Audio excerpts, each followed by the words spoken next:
Jadi selama ini tuh aku latihan otodidak tanpa pelatih.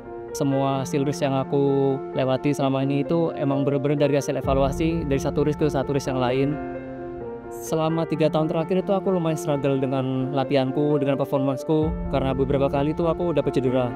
Dan itu lumayan berat banget karena latihanku gak bisa continuous, gak bisa konsisten, jadi gak bisa improve.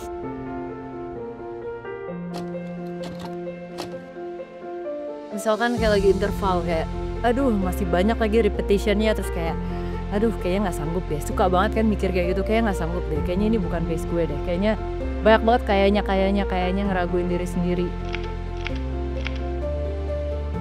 Sering banget cedera lutut itu lama banget, hampir 6 bulan karena salah landasan.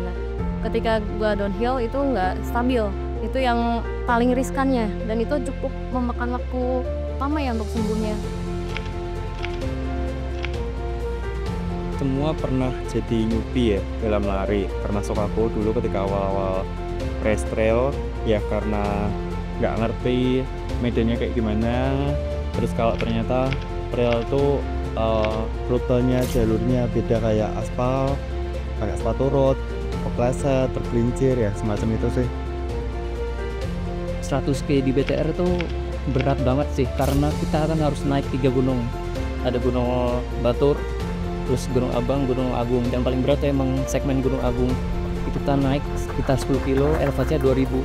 Setelah itu turun lagi 2000, bener-bener menguras tenaga dan emosi banget kayaknya itu. 60 kilo ini pertama ya, event pertama aku, dan ternyata aku kena insiden jatuh di Black Lava gitu ya. Itu yang benar-benar di luar dugaan. Ketika aku udah set target, aku mau finish nih sebelum gelap, ternyata emang nggak bisa.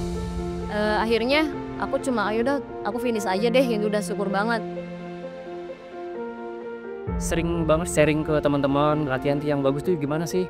Makin rajin baca jurnal, apapun yang bisa ngasih yang bagus ke gimana cara aku latihan. Strength training itu penting banget. Itu yang aku pelajari beberapa akhir ini ya, karena selama ini nggak pernah dibarengin dengan strength. Satu karena AMS, kedua juga memang aku kurang latihan penguatan otot. Akhirnya mulai dari situ udah mulai gym, udah mulai latihan otot, apalagi ditambah nutrisi juga penting. Gimana kita bisa mengatur jam tidur, itu sih yang bikin impact trail run di kehidupan aku. Lebih fokus ke kualitinya sih, gimana caranya bisa meningkatkan performance dari sebelum-sebelumnya. Rute di 100 km ini bukan blank canvas lah buat aku. Udah tahu tingkat kesulitannya seperti apa aja yang harus dipersiapkan, apalagi yang harus ditambah selama latihan. Jadi secara mental udah siap.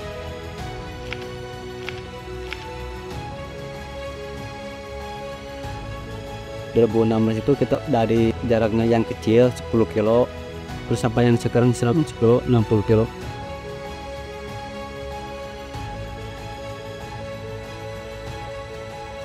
Kami berdua sih yang pertama saling memotivasi, terus jadi partner sparring buat latihan juga biar larinya nggak bosan, terus jadi saling mengkoreksi kekurangan masing-masing.